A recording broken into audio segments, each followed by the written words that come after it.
Olá, eu sou João e este é o 1049, o podcast do Centro de Antropologia e Arqueologia Forense da Universidade Federal de São Paulo.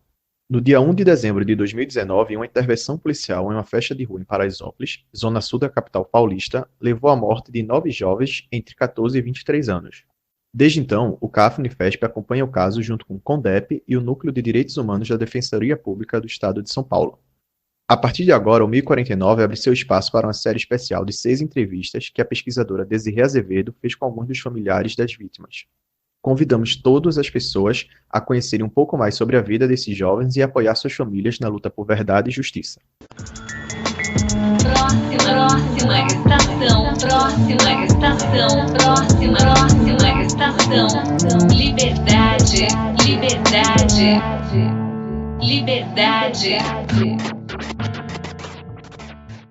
Olá, bem-vindos ao terceiro episódio da nossa série sobre os 9 de Paraisópolis, os jovens mortos durante a operação policial realizada no dia 1º de dezembro de 2019, no baile da 17. Mateus, Bruno Gabriel, Eduardo, Gabriel, Luara Vitória, Marcos Paulo, Denis Henrique, Denis Guilherme e Gustavo não serão esquecidos. Essa série nasceu como um espaço de escuta coletiva construída entre seus familiares. Entre junho e julho de 2020, nós realizamos reuniões semanais, sempre virtuais em razão da pandemia do novo coronavírus. Foram encontros feitos entre duas mães, duas irmãs, um pai e um irmão de alguns dos jovens. Eles decidiram compartilhar publicamente as suas memórias, falar sobre suas experiências de perda, seus desejos de justiça e sobre os encontros nada acolhedores que tiveram ao longo dos últimos meses com uma série de instituições do Estado que os tratavam friamente ou com descaso, quando não com violência. São desdobramentos cruéis de uma brutalidade anterior, que foi a perda repentina e injusta de seus filhos. O ouvinte deve saber, mas vale repetir, que os rapazes e a moça, jovens que tinham entre 14 e 23 anos, estavam curtindo o baile quando a polícia militar iniciou uma ação que podemos chamar de violentíssima, se considerarmos o padrão já violento com que a polícia costuma intervir para dispersar a festa. As histórias sobre essas ações são muitas, mas nenhuma como a daquela noite, em que um cerco foi formado impedindo a dispersão da multidão. O argumento para a ação foi a perseguição a homens armados em uma moto. Eles nunca foram localizados e até hoje nenhum rastro da sua presença foi encontrado. O fato concreto é que, pressionados pelos dois lados da rua, os jovens correram para as vielas, onde ficaram comprimidos. Quem já esteve em uma situação semelhante, em um estádio de futebol, uma festa de rua, um show, ou mesmo dentro de um ônibus lotado, pode tentar imaginar o que ocorreria em uma situação de pânico, quando uma multidão se move de conjunto para um mesmo espaço ao mesmo tempo. Nesse caso, a multidão se desesperava porque fugia de agressões e se dirigia a um espaço menor em um movimento de afunilamento. O resultado foi a morte dos jovens por asfixia mecânica, ou seja, eles morreram sem respirar, por não conseguir fazer o movimento de expansão do tórax. Nessa terceira entrevista, nós vamos ouvir Maria Cristina Quirino Portugal, mãe do Denis Henrique Quirino da Silva. A Cristina é uma mulher frágil e forte. O que ela nos conta, e sobretudo a forma como ela nos conta, é que a vulnerabilidade e a capacidade de resistir são movimentos que coexistem no sofrimento, não como disposições subjetivas, mas como consciência do absurdo e como sentido de pertencimento e de coletividade. Assim como Adriana, Fernanda e Vanini, que nos falaram nos episódios anteriores, para Cristina, cultivar todos os dias a memória de seu filho se tornou uma forma de viver o presente com vontade de construir outro futuro. Ela nos contará sobre seu profundo desapontamento com uma polícia que admirava e sobre como a morte do filho a fez se rebelar contra um sistema de controle estruturado sobre desigualdades. Nós gravamos essa entrevista no dia que a morte dos jovens completava 7 meses. Eu passo a palavra então a Cristina, que vai nos contar um pouco mais sobre sua vida e nos deixar conhecer o jovem Denis Henrique. Meu nome é Maria Cristina Quirino Portugal, eu sou mãe do Denis Henrique Quirino da Silva, que tinha 16 anos e foi vítima da chacina que houve em Paraisópolis. Para começar a falar, eu vou começar falando de mim. Eu sou mãe de 4 filhos. O Denis, ele era meu filho caçula dos homens. Tem 2 mais velhos que ele e tem uma menina de 8 anos. Fui arrimo de família, criei meus filhos sozinha. Nasci e cresci na periferia, sempre falei isso desde o princípio. E vinha lutando, né, para poder fazer com que meus filhos se tornassem cidadãos de bem.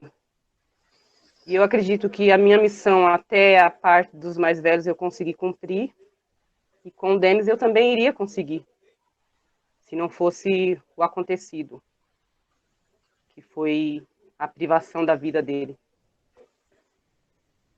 Para falar de filhos, né, é muito complicado, porque cada um tem uma personalidade diferente, todo mundo tem a sua, é indiferente.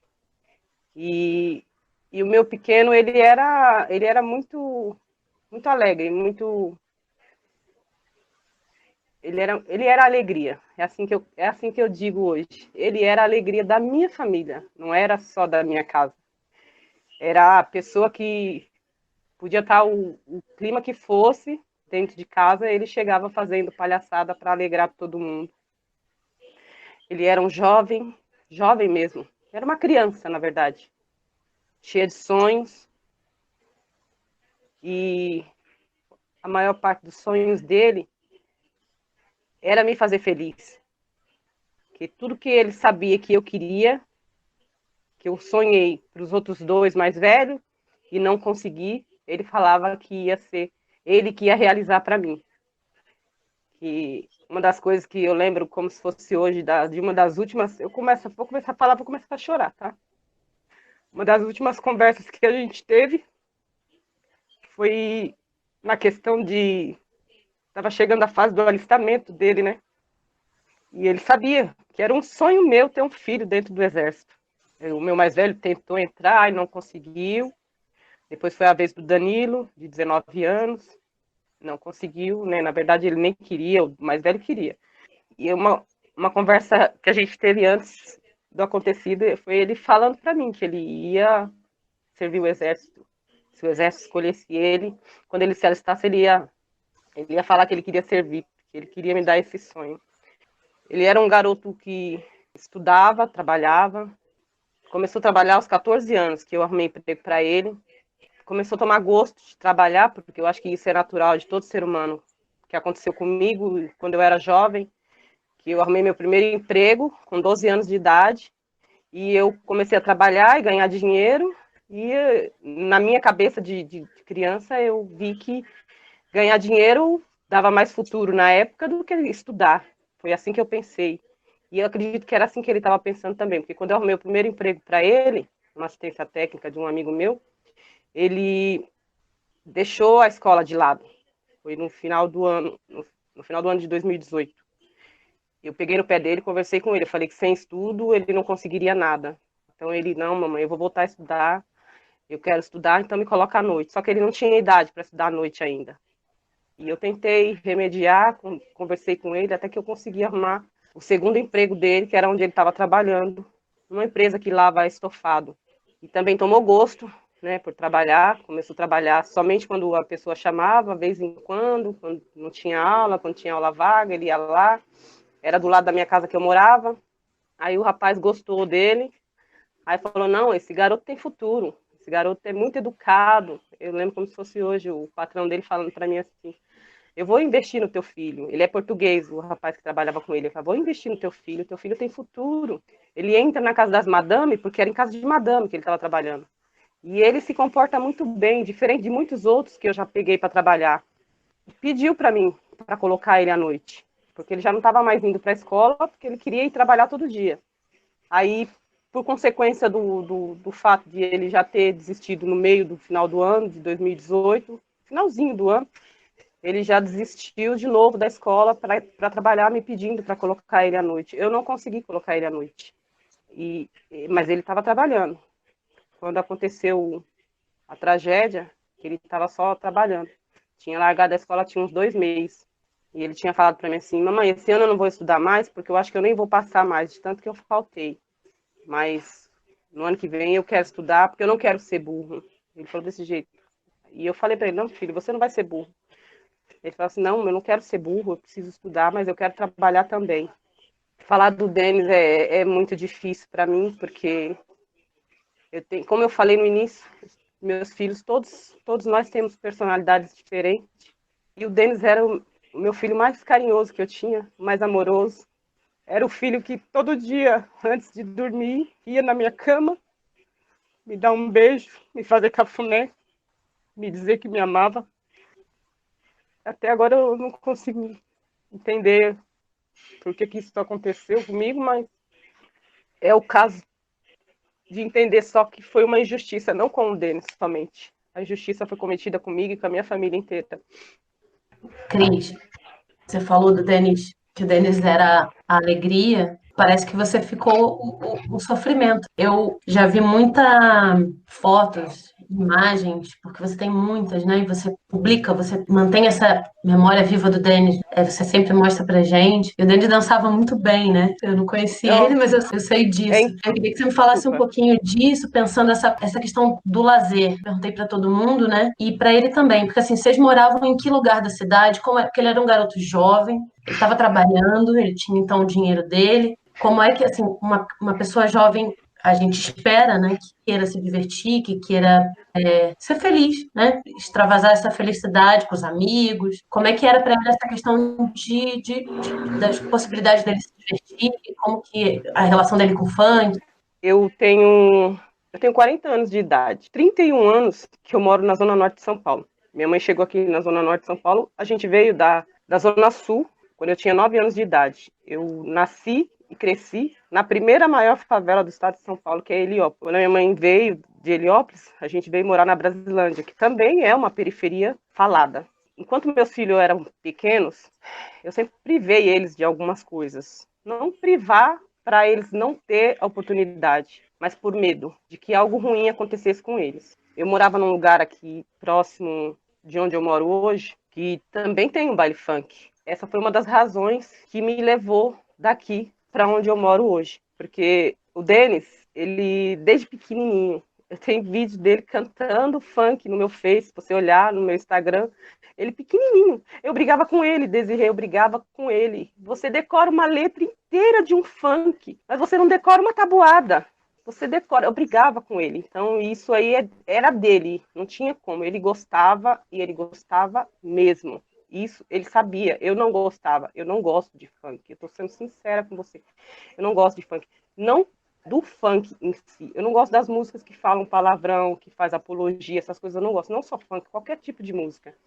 Então, eu sempre coloquei critérios, eu dei ordens. Dentro da minha casa, você não vai ouvir esse tipo de coisa. Dentro de casa, você me respeita. Tem o meu limite até aqui, tudo bem. Um dia que a gente estiver em festa é outra coisa, mas não tem música com palavrão. Essas coisas sempre eles respeitaram, sempre me respeitaram.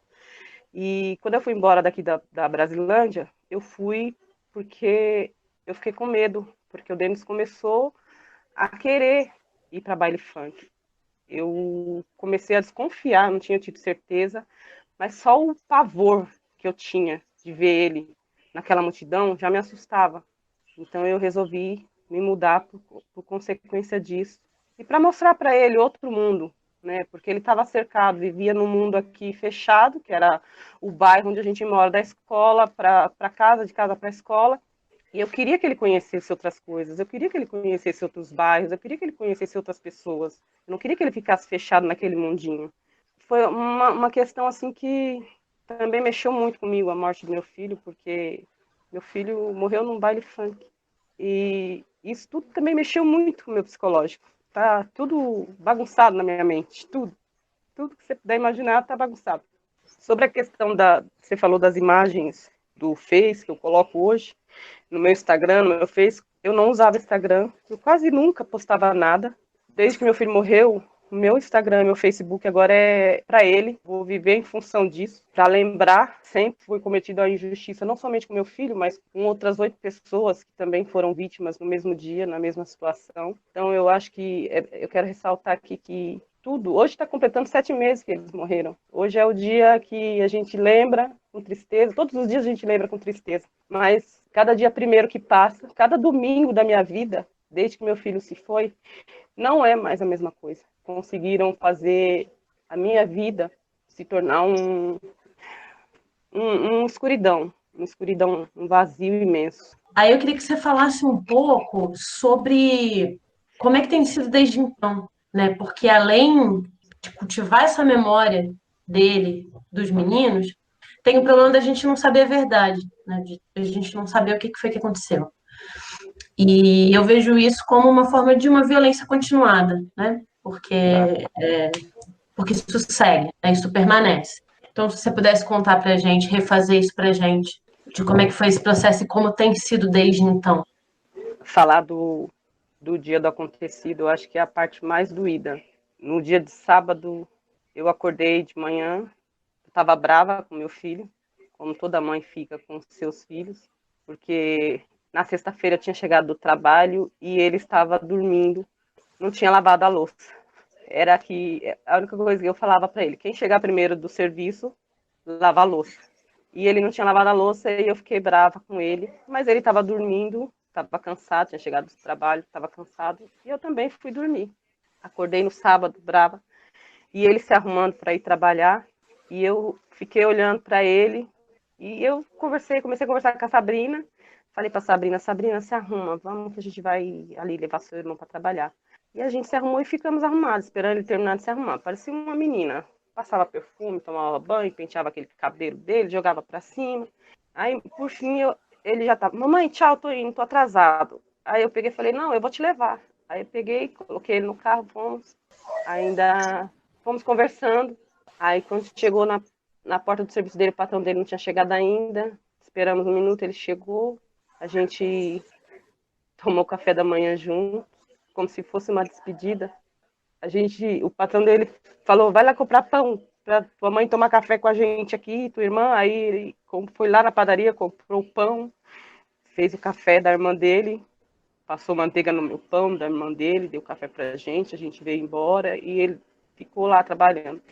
O engraçado, o que eu acho mais engraçado é que nesse serviço que ele estava trabalhando, ele trabalhava muito nas imediações de Paraisópolis, porque o patrão dele só trabalha em casa de gente granfina. E ele chegava direto falando para mim, mamãe, fui numa casa no Morumbi, mamãe, muito linda a casa. Precisava ver, mamãe. E ele ficava me contando. Aí ele falava, mamãe, um dia eu vou te dar uma casa igual a essa. Todo dia ele chegava, mostrava foto no celular, um dia eu vou te dar uma casa igual a essa. Aí eu falava, não precisa ser igual a essa. Pode ser uma casinha simples, mas que seja nossa. E essas eram nossas conversas. E essa foi a última vez que eu vi meu filho com vida, no sábado de manhã, quando eu levei ele para trabalhar. Ainda falei com ele 4 horas da tarde, o patrão dele me ligou, o celular dele estava quebrado, e o patrão dele me ligou para falar que eles tinham ido numa feira, que era a semana da Black Friday, e eles tinham ido numa feira, em algum lugar, tinha uma boneca, que o Denis olhou e falou, é a cara da Sabrina, a Sabrina vai amar. Essa boneca tá lá até hoje, que eu não tive coragem de buscar no serviço dele. E o patrão dele me ligou, olha, o Denis gostou de uma boneca aqui, e nós compramos esse presente para a Sabrina, que era presente de Natal. Fala com teu filho aqui. Aí ele passou o telefone para mim falar com meu filho. E ele falou, mamãe, a senhora podia vir buscar essa boneca. E eu peguei e falei, não, filho, você vai trazer. Eu falei com a intenção de que ele se sentisse, né, de levar a boneca para a irmã dele e entregar pessoalmente. Eu jamais imaginei que meu filho não ia voltar para casa. Meu filho ficou lá na região onde eu morava, conversando com os amigos a tarde toda. À noite resolveram ir para aquele lugar, para o baile. E meu filho nunca mais voltou para casa. Foi tirado o direito do meu filho de voltar para casa. Foi tirado o direito de viver, dele viver. Foi tirado dele o direito de realizar os sonhos dele. Foi tirado o direito dele de me dar netos. Foi tirado o direito dele de se alistar no exército. Foi tirado o direito dele de me dar minha casa, de trabalhar, de conseguir me dar orgulho. Foi tirado todos os direitos que meu filho tinha. Todos. A vida dele foi interrompida de maneira injusta, com um requinte de crueldade, que todo mundo já sabe. E a gente tem que lidar com a situação que a gente vive hoje, que a gente vê nas reportagens do dia a dia que a polícia faz e acontece, e a gente só fica cada dia mais indignado, porque é isso que acontece comigo. Cada dia, cada situação nova é mais uma indignação para a minha vida. Saber que o que aconteceu com meu filho não é o que eles falam, o que aconteceu com os 9 meninos não é o que eles falam, e eles ainda estarem amparados por um sistema sujo, porque eles são sujos, eles tiram vidas, eles destroem famílias. É isso que eles fazem. Eu tenho vergonha de falar isso hoje. Eu me sinto envergonhada de falar. Eu sempre vangloriava a polícia como uma proteção que eu tinha. Sempre acreditei que eles eram nossa proteção. Sempre contei com eles para me proteger, para inibir o crime, como eles têm essa função. Sempre o que eu podia fazer para ajudar, eu estava fazendo. E hoje eu falo para você com vergonha. Eu me arrependo amargamente de tudo que eu fiz e tudo que eu pensei referente à polícia. Porque hoje eu falo para você, eu tenho meu filho que foi assassinado pela polícia. E ainda tem a obrigação de continuar vendo eles matando outros e ainda saindo impunes. Que é o que mais dói na gente, é a impunidade. Como é que foi que tu ficou sabendo, Cris? Eu queria que você contasse igual o pessoal contou, o processo desde então, né? Como é que você ficou sabendo, como é que foi esse teu percurso? Hoje eu falo para todo mundo, eu fui enganada, hoje eu me sinto enganada, porque tem coisas que eu nunca falei, vou falar aqui hoje pela primeira vez.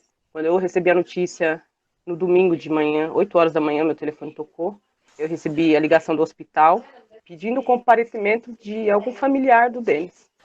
E a moça se identificou, eu não me lembro o nome dela na hora, eu perguntei, mas o que aconteceu com ele? Aí ela falou assim, a gente não pode passar informação nenhuma por telefone. Eu falei, mas o que aconteceu com ele? Perguntei umas 3 ou 4 vezes, e ela falava o tempo todo, eu falei, eu sou a mãe, eu tenho o direito de saber, não, a senhora vai vir aqui no hospital, a senhora vai saber pessoalmente. Aí eu ainda interpelei, eu falei, do jeito que eu vou falar aqui, eu falei, mas ele tá bem. Ele pelo menos está consciente, porque vocês conseguiram meu telefone, então se ele passou meu telefone é porque ele está consciente. E eu me lembro como se fosse hoje, eu me lembro como se fosse agora, eu escutando a voz da mulher falando assim, olha senhora, desde as 5 horas da manhã a gente está tentando encontrar o telefone da senhora, foi difícil, mas a gente conseguiu. Nessa hora, eu te juro, Desirê, eu não, em momento algum, imaginei meu filho morto. Em momento algum, eu imaginei meu filho todo quebrado. Eu imaginei meu filho todo enfaixado, a cabeça aos pés. Eu imaginei tudo que você puder imaginar, menos morto. Aí eu fiquei desesperada, comecei a ligar para as pessoas, porque eu fiquei sem condições de falar, de dirigir. Comecei a ligar para minha comadre, liguei para meu compadre para ir comigo até o hospital, liguei para minha irmã, liguei para minha sobrinha. Estava todo mundo longe. No fim, acabou que eu parei na casa da minha mãe. Quando eu cheguei lá, meu filho estava lá, meu filho mais velho. Meu compadre já estava lá, minha irmã, todo mundo me esperando. Ninguém sabia o que tinha acontecido com o Denis. Só falei, vamos que... Eu ainda falei para minha mãe, ou vivo ou morto, ele está no hospital. Foi a única hora que eu falei questão de morte. Ou vivo ou morto, ele está no hospital. De lá ele não vai sair sem mim. Falei desse jeito. E fui. E quando a gente foi chegando perto do hospital Campo Limpo, tinha acabado de passar por Paraisópolis. O meu compadre ainda falou assim pro meu filho mais velho, que estava sentado no banco da frente, falou, aí, Daniel, o Denis deve ter vindo pro baile funk de Paraisópolis aí, ó.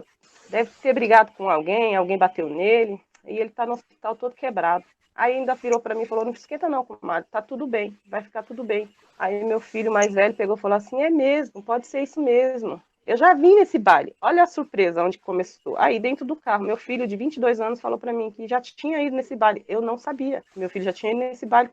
Eu falei, você já veio, Daniel, nesse baile? Ele falou, já, mamãe. Eu vim quando eu tinha meus 16, 17 anos. Ele tá com 22 anos agora. Então, isso é natural. O jovem quer se divertir.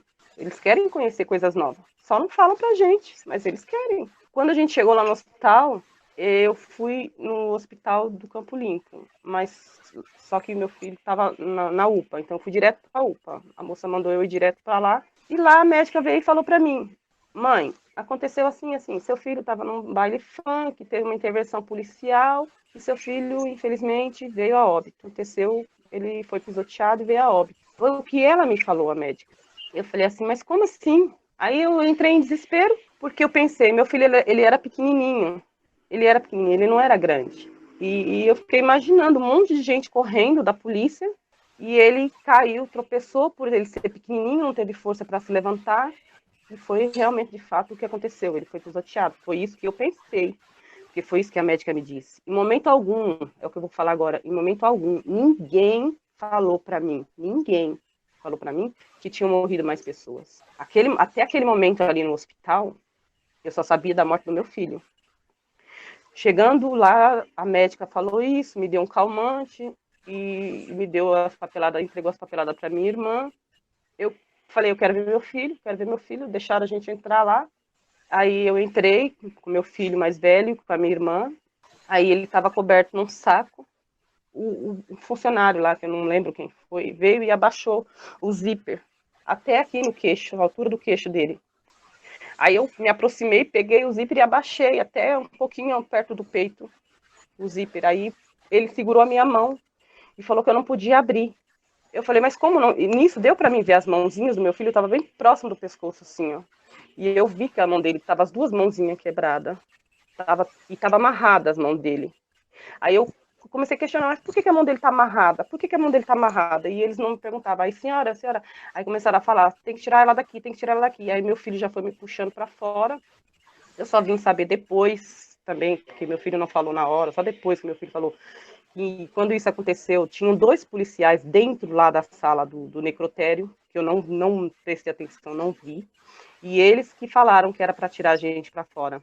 Então foi a última vez que eu vi meu filho, foi naquele momento ali. Aí mandaram a gente para a delegacia para fazer o boletim de ocorrência. Fui para a delegacia fazer o boletim de ocorrência, me mandaram para uma delegacia, fui para uma delegacia errada, não para o 89 DP, onde estava sendo registrado o boletim de ocorrência. Cheguei lá, ninguém sabia de nada, fiquei lá uns 30 minutos esperando e nada, até que falaram, não, a senhora tem que ir para o 89 DP. Aí fomos para o 89 DP, e quando chego lá, tinha um monte de gente lá. Só que eu não estava sabendo de nada, nada do que acontecia. Era por volta de meio-dia, quase 1 hora. Eu cheguei lá 10 e pouco da manhã, quase 11 horas. Aí veio o repórter, falou comigo, dá para a senhora dar uma entrevista? Que o delegado mandou aguardar, sentei a guarda, eu fui lá para fora fumar. Aí, dá para a senhora dar uma entrevista? Foi aí que aí mais uma vez, foi aí que eu comecei a cair na realidade, porque eu dei a entrevista para o repórter. Ele preparou as câmeras, os microfones e tudo. Quando eu comecei a falar, ele começou a falar, o que a senhora acha do que aconteceu em Paraisópolis? Eu falei assim, olha, eu falei o que eu pensava como cidadã.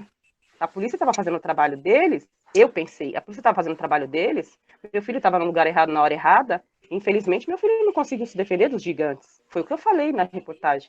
A polícia estava fazendo o trabalho deles, então a gente vai fazer o quê? Se meu filho morreu. Até então eu não sabia que tinham morrido 8 pessoas. 9, né? Na verdade, com meu filho.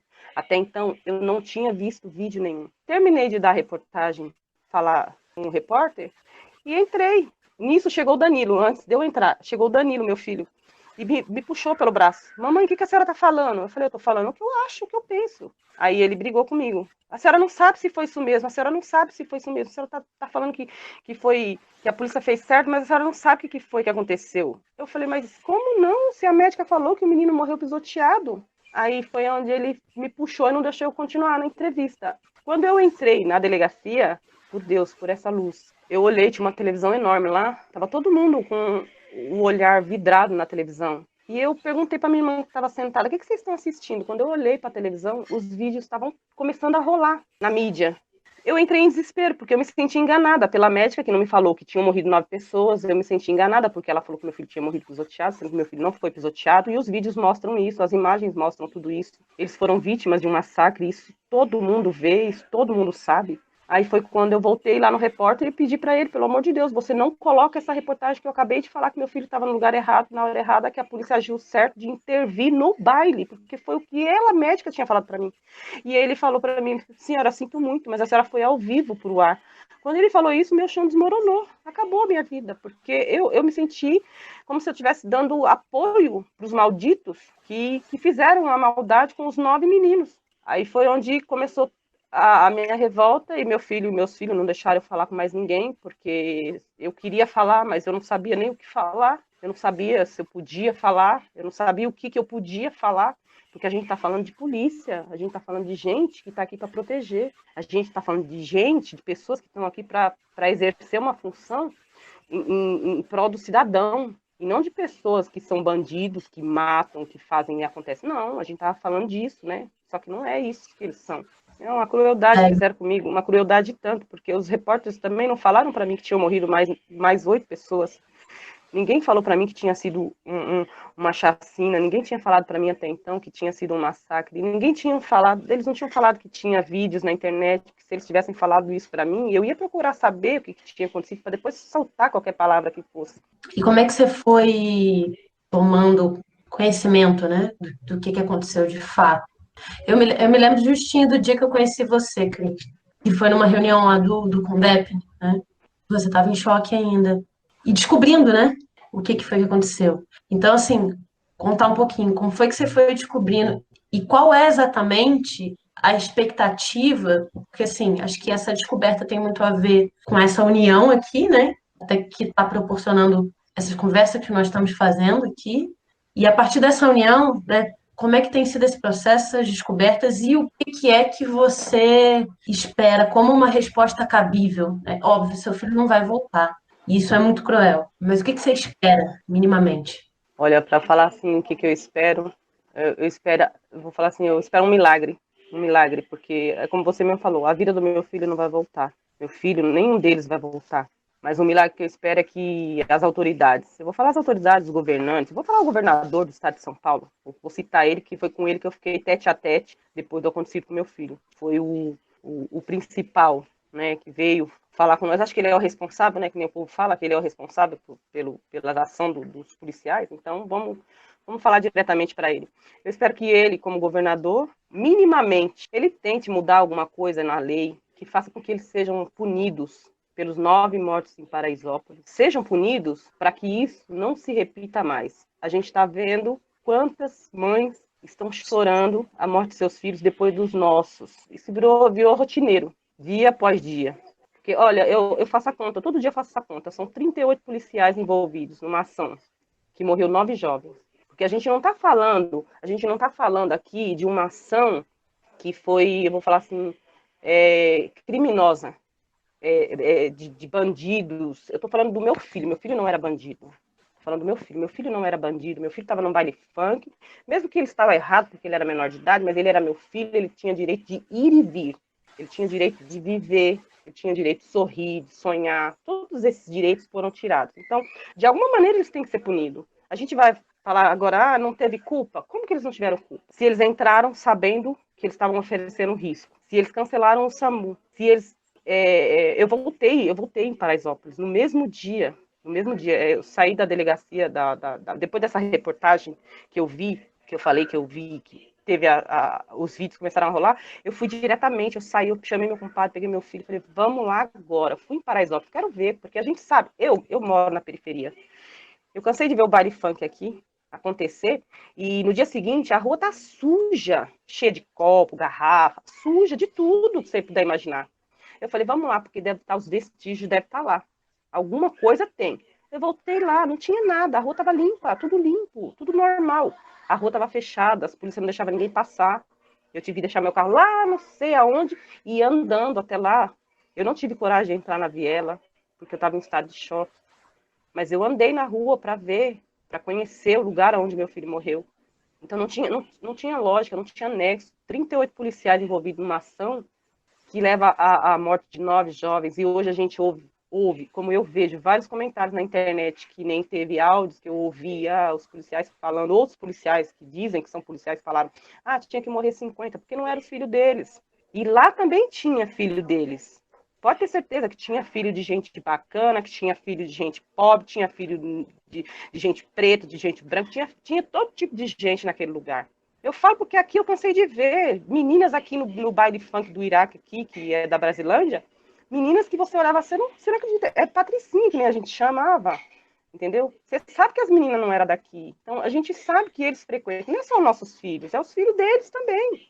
Assim como eu não sabia que meu filho frequentava, ele não sabe o que o filho deles, o sobrinho deles, os parentes deles, os lugares que eles frequentam.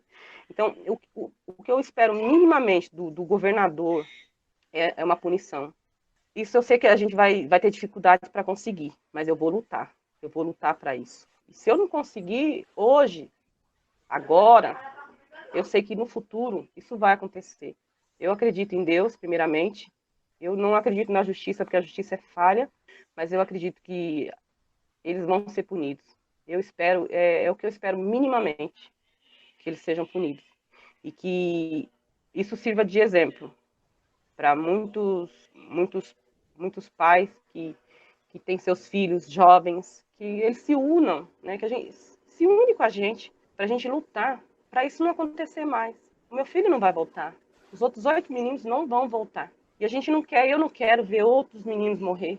Eu não quero ver outra mãe chorar porque, você perdeu seu filho, perdi meu filho. Como você perdeu seu filho? Meu filho foi morto pela polícia. Poxa, é doído. Isso dói muito. É uma dor sem tamanho. Sem tamanho. Você falou da reunião com o governador e falou da dor, né? Do sofrimento. Existiu algum comprometimento por parte dele em relação a um apoio psicológico para vocês? Né? Perder o filho não é uma coisa natural, é uma dor que vai te acompanhar para a vida toda. Existiu algum comprometimento? Vocês estão recebendo algum tipo de apoio psicológico do Estado? Para falar a verdade, no início, eu ainda estou em estado de choque. Né? Isso não passou ainda não, mas no início foi pior. E eu recusei todo tipo de ajuda vinda do Estado. Eles ofereceram ajuda psicológica. O João Dória se comprometeu a ajudar, pedir que as investigações ocorressem mais rapidamente. Enfim, ele prometeu 1000 coisas. No dia da reunião ele falou que era passível de indenização, que cabia indenização para as famílias. E eu questionei para ele, eu perguntei quanto vale a vida de um filho teu? Eu nem sabia se ele tinha filho, eu não conhecia. Falei, quanto vale a vida de um filho teu? Que dinheiro que você acha que paga a vida de um filho? Porque não tem valor no mundo, não tem valor nenhum no mundo que paga a vida de um filho. Que seja R$ 1, que seja R$ 1 milhão, nenhum valor vai pagar vida nenhuma. O governo se sente culpado porque foi, como é que eles falam, meu Deus, eu não sei a palavra. Os funcionários do governo, eu vou falar assim porque é assim que eu entendo. Eles fazem parte do órgão, né, que é o governo do Estado, então cabível, é passível de indenização, mas eu acho que isso aí é humilhante para nós. Para nós é uma indignação maior ainda. Você saber que o Estado, eu vou falar como eleitora, como cidadã, onde eu voto, onde eu sou cidadã, onde eu cumpro meus direitos, meus deveres, onde eu tive um filho morto e agora eles vêm falar que é passível, é cabível indenização. Poxa, pensasse nisso antes. Eles poderiam ter evitado, se eles tivessem profissionais qualificados. Vai resolver o problema? Não vai resolver o problema. Não vai resolver o meu problema e não vai resolver o problema do Estado. Porque o Estado continua agindo da mesma forma. É aí que entra a minha indignação. Ele vai falar para mim que seja 2 milhões, 3 milhões. Não vale a vida do meu filho. Não vale. Não é isso que eu quero. O que eu quero é justiça. Eu quero que a justiça seja feita, que eles entendam que eles agiram errado, que eles aceitem. Eles estavam tentando de todas as maneiras culpar os pais, culpar as próprias vítimas, eles estavam de todas as maneiras tentando se isentar. A questão de indenizar famílias, isso aí é só mais uma razão para a gente entender que eles têm culpa, que a culpa realmente é deles. Porque se não fosse isso, meu filho estaria aqui, os 9 meninos estariam aqui. Eles poderiam ter pegado meu filho naquele dia, eu canso de falar isso todo tempo. Eles poderiam ter pegado meu filho, amarrado ele, algemado ele, colocado ele dentro de uma viatura, trazido ele para mim, todo quebrado, mas trazia ele com vida para mim. Eu conversava com ele, sabe? Eu repreendia, se fosse o caso, eu fazia o que fosse possível, eu colocava de castigo, mas trouxesse ele com vida para mim. Mas eles me entregaram meu filho dentro de um caixão. Agora, que dinheiro que paga isso para mim? Fala, não tem dinheiro que paga você receber o seu filho dentro de um caixão. Isso porque era para ter sido velado meu filho com o caixão lacrado, porque saiu com ordem para ser velado com o caixão lacrado. Eu passei por cima dessa ordem. saiu de lá com ordem para ser velado com o caixão lacrado. Não ia ter velório, ia sair de lá 6 horas da manhã e enterrar às 7. Isso foi tudo o que eles premeditaram já. Mas não, eu passei por cima dessa ordem. Eu acredito que foi Deus que tocou no meu coração e falou para mim, não, meu filho tem direito de um velório, minha família tem direito de ver meu filho, minha mãe, meus irmãos, meus filhos, meus sobrinhos, minha família precisava ver meu filho. Mesmo que fosse dentro de um caixão. E foi isso que eu fiz. Ô, Cris, quem deu ordem pra sair com o caixão lacrado? Tava no papel, tava escrito no papel que eles entregaram para levar para a funerária. Quando eu cheguei na funerária, o funcionário da funerária falou para mim, me levou lá para escolher a urna. Aí tinha umas urnas bem bonitas, né, que eles chamam urna, eu não sabia que chamava urna. Aí ele falou, aí eu escolhi uma urninha bem bonitinha, linda, né? Falei, meu filho merece. Ser enterrado, nunca tinha enterrado ninguém na minha vida. Foi a primeira pessoa que eu enterrei na minha vida. Eu e o Daniel escolhemos a urna. Aí ele pegou e falou assim, mas não pode ser essa urna. Eu falei, por que não pode? Porque ele tem que ser velado com o caixão lacrado, e essa urna é aberta. Eu já estava ciente de tudo que estava acontecendo, que eles estavam querendo esconder alguma coisa. Eu falei, não, meu filho não vai ser velado no caixão lacrado. Ele tem o direito de ser velado como eu quiser. Aí o Daniel olhou para mim e eu falei, e agora, Daniel? E eu, em estado de choque, eu bati de frente. Aí o funcionário falou para mim bem assim, para poder velar ele no caixão aberto, tem que mandar ele para tratamento numa clínica. E vai ficar muito caro, a senhora não tem dinheiro. A senhora não tem esse dinheiro. Eu falei, caro quanto? Aí ele falou o valor. Eu falei, pois pode mandar. Pode mandar. Eu mudo de urna. Eu troco de urna, eu pego uma mais barata. Mas pode mandar ir para a clínica. Aí eu troquei de urna, porque a urna que eu tinha escolhido era muito cara. Aí ele pegou e falou assim, eu vou ter que ligar para ver se tem alguma clínica. Tudo tinha empecilho, Desirê, tudo. Eu vou ter que ligar para ver se alguma clínica vai receber ele. Que ele explicou que era para fazer o embalsamento, né? Para embalsamar, para poder velar mais horas. Tanto é que o meu filho ia sair para ser velado lá em Perus, que é bem longe da minha casa.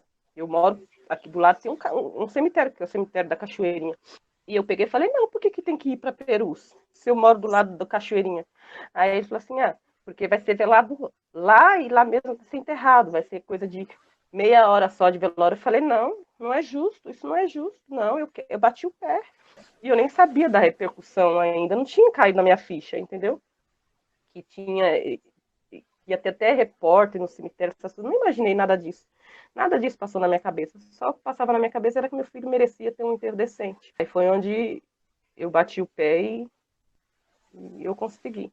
Eu consegui dar um enterro decente para ele. Eu perguntei na funerária, por que saiu com essa ordem, ele justificou para mim assim, que ele falou para mim assim, olha, eu também não entendo. Mas no mínimo, ele falou desse jeito, no mínimo seu filho está desfigurado. Eu falei, meu filho não está desfigurado, porque eu cheguei a ver o rosto dele. Ele estava com deformação no rosto, mas não era tanto. Ele falou assim, porque quando sai ordem assim, ou está desfigurado ou é carborizado. Eu falei, nenhuma das duas coisas. Meu filho não está, nenhuma das duas coisas. Agora, quem que deu essa ordem, só Deus sabe. Criando um ar de mistério na coisa, né? De ocultação, que é realmente muito, no mínimo estranho, né? Porque não tem porquê. Você só conseguiu ver o Denis só na UPA? Só na UPA. Depois eu vi ele no velório. Não deixaram no IML, nada? Não, no IML eles não deixaram, mas só que para tirar de lá tem que fazer o reconhecimento do corpo, né? Para tirar. E quem fez o reconhecimento lá foi o Daniel e o Danilo, porque eu estava num estado, já era mais de 11 horas da noite, a hora que liberaram o corpo do Denis. Eu passei o dia inteiro lá. Eu não comia, acho que eu estava até com o remédio que a médica me deu, eu estava meia boba. E eles não deixaram eu ir fazer o reconhecimento, não. Não deixaram eu entrar. Aí entrou o Danilo e o Daniel, mas também o Danilo e o Daniel falaram que só deixaram ver daqui para cima. Não deixaram ver do pescoço para baixo. Hoje eu penso, eu fiquei tão inerte, tão sem noção, que eu não tive. Se eu tivesse tido a inteligência que hoje eu escuto as meninas que falaram, como a Vanine falou, como a Fernanda falou, que colocou todo mundo para fora para ver o irmão dela, eu não tive essa ideia. sabe? Eu não tive sabe? Eu fiquei tão fora de mim que eu não tive essa ideia. Se eu tivesse tido essa ideia, talvez eu teria visto mais coisas. Mas era nítido no caixãozinho dele. Ele tava com as mãos quebradas, ele tava com o maxilar torto, ele tava com machucado na testa aqui, assim. Ele dava para ver que aqui tava afundado nele. Esse afundado nele, eu tenho certeza que é marca de cacetete de polícia. Porque cabia meus 2 dedos dentro, assim, ó, da testa, sabe? Entre a testa e o couro cabeludo. Os braços. Tem pessoas que dizem que o antebraço estava quebrado. Aqui, ó, tava tudo quebrado, porque a mão dele, ele foi velado com a mão assim, ó. E essa questão do pisoteamento, repetiram isso, né? Eles repetem, né? E isso ficou, né? Mas você não estava convencida disso. Não, com certeza não. Não houve pisoteamento, não. Para mim, ali foi massacre, foi chacina. Não foi nada de pisoteamento. Por mais que teve corre-corre, por mais que teve correria, que a injustiça é tão grande que está cegando a sociedade para que eles continuem achando que eles morreram pisoteados, só que eles não morreram pisoteados. Cris, vou pedir para você falar um pouquinho, para a gente ir caminhando para o final. Como é que está sendo isso agora? Viver esse processo no meio da pandemia, né? As consequências que eles trouxeram para mim, psicologicamente falando, depois que meu filho morreu, é dor, é insônia, é falta de vontade de viver, é falta de vontade de me alimentar, é vontade de morrer, é vontade de... É só sentimento de ódio que eles conseguiram plantar no meu coração, que eu não tinha. Eu não tinha sentimento de ódio por ninguém. Coisas que eu não quero sentir, eles me fizeram sentir. A pandemia veio, eu estou aqui de luto há 7 meses. Acalmou meu coração? Acalmou. Me ajudou um pouco no meu... eu vou falar assim, eu vou dizer até que está me ajudando a me manter de pé. Por quê? Porque eu estou vendo outras pessoas morrendo, perdendo seus filhos, seus parentes, seus amigos. Eu perdi amigos também. Estou tentando passar força para eles, mesmo sem ter. O fato de estar de luto numa pandemia também foi uma coisa assim que eu não esperava, porque a gente estava vivendo um momento muito, eu vou falar assim, eu estava eufórica, no sentido de em busca da justiça. A gente estava nas reuniões com o CONDEP, a gente estava sempre junto, lutando ali, sempre junto, e isso estava me ajudando. De repente, acabou por conta da pandemia. Então, foi outro processo que eu estou aqui ainda sem entender. Meu Deus, por que o Senhor mandou uma pandemia agora que eu estou de luto? Tenho que lutar pela justiça pelo meu filho. Eu não compreendo. Mas eu posso dizer para você que, de uma certa forma, me ajudou um pouco, porque eu acho que esse momento que a gente está vivendo não é um momento só... É um momento para a gente enxergar o próximo, né? Porque é assim que eu penso. Assim como eu vou falar, voltar lá no meu filho, quando os meninos estavam lá. Esses dias eu ouvi uma pessoa que falou para mim assim, que viu meu filho pedindo água, caído no chão. Você imagina como que eu fiquei. E ela disse que foi dar água para ele e o policial não deixou. Ela falou, eu vi seu filho morrer. Então, agora, a gente está vendo pessoas morrendo na pandemia, com a Covid, e a gente não pode nem se aproximar para dar uma água. As pessoas que estão sendo enterradas hoje não estão tendo direito de velório, de enterro decente, estão sendo veladas em caixão lacrado. Tudo isso mexe com o meu psicológico, porque eu me lembro daquela situação. Eles queriam velar meu filho, enterrar meu filho, que eu enterrasse meu filho, caixão lacrado, sem ver, sem para quê. Então, eu falo hoje, isso me conforta, porque eu consegui dar um enterro decente pro meu filho. Você quer compartilhar mais alguma coisa com a gente, Cris? Que você queira falar, que eu não tenha lhe perguntado. Eu tenho tanta coisa para falar, mas eu nem sei falar. Só quero... É bom falar que todo tempo, todo dia, eu durmo e acordo pensando nisso. Durmo e acordo pensando nisso. E quando eles mataram meu filho e os outros 8 meninos, eles não mataram só 9 pessoas. É uma família inteira. A minha família é grande. É a minha família inteira chorando, é a minha família inteira sentindo a dor da perda do meu filho, a minha família inteira sentindo a injustiça na pele. A gente está vivo, mas a gente está morto por dentro. Eles não entendem que atrás de uma vítima, por trás de uma vítima, né? Vamos falar assim, por trás de uma vítima tem uma mãe, tem um pai, tem irmãos, tem avós, tem tios, tem tias. Eu tenho um irmão esquizofrênico. Você sabe o que é isso? Meu irmão ficou em estado de choque quando meu filho morreu. É o meu único irmão que eu tenho. Meu irmão ficou em estado de choque. Então, são coisas que eu tive que lidar, assim, ó. Eu tô ainda sem saber como. Eu tenho uma irmã que faz tratamento psicológico, e desde a morte do meu filho está em tratamento também. Então, eles destruíram a minha família. Eles destruíram a minha família. É só isso que eu quero deixar claro aqui, para depois, quem sabe, um dia eles consigam se conscientizar do mal que eles nos causaram. E eles tiraram do nosso convívio, da sociedade, jovens que importam. A ausência do Denis é muito dolorida. E não é só ele. São casos que se repetem, que são 9 jovens, são casos que se repetem, que nós vemos acontecer todos os dias.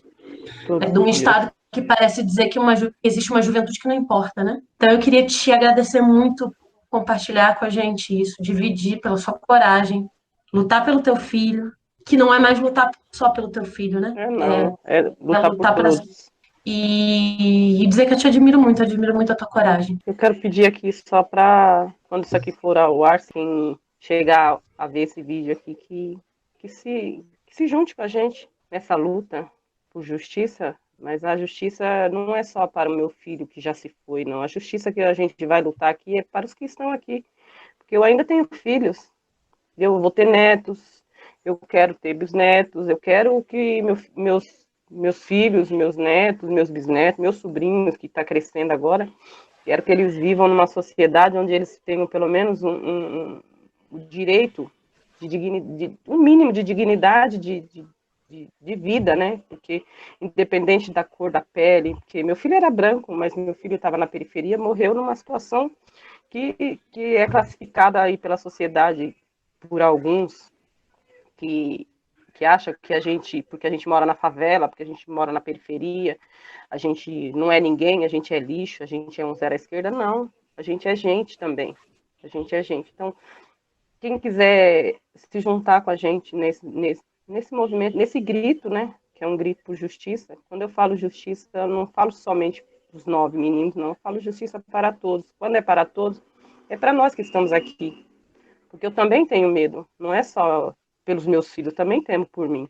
Hoje, eu falo para você, hoje, quando eu passo do lado de uma polícia, agora minhas pernas tremem, coisa que não acontecia, entendeu? Antes eu passava do lado de uma polícia, eu já me sentia protegida. Hoje já eu vejo uma viatura, já entro em pânico. E não é isso que a sociedade precisa. Nós precisamos de proteção. Se eles não estão aptos para isso, vamos lutar para que isso mude. O celeste brilha quando eu solto a voz, pra tirar uma foto com os moleques que é mídia. Os flash brilha quando eu solto a voz, pra tirar uma foto com os moleques que é mídia. Peraí.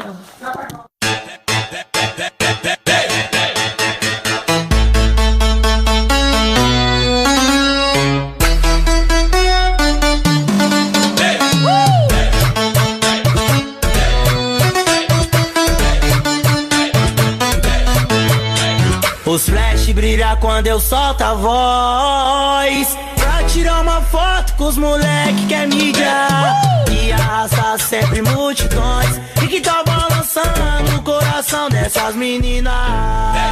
Os flash brilha quando eu solto a voz, pra tirar uma foto com os moleque que é mídia, que arrasta sempre multidões e que tá balançando o coração dessas meninas. Sente a potência do meu som, curte a vibe que arrepia e arrepia.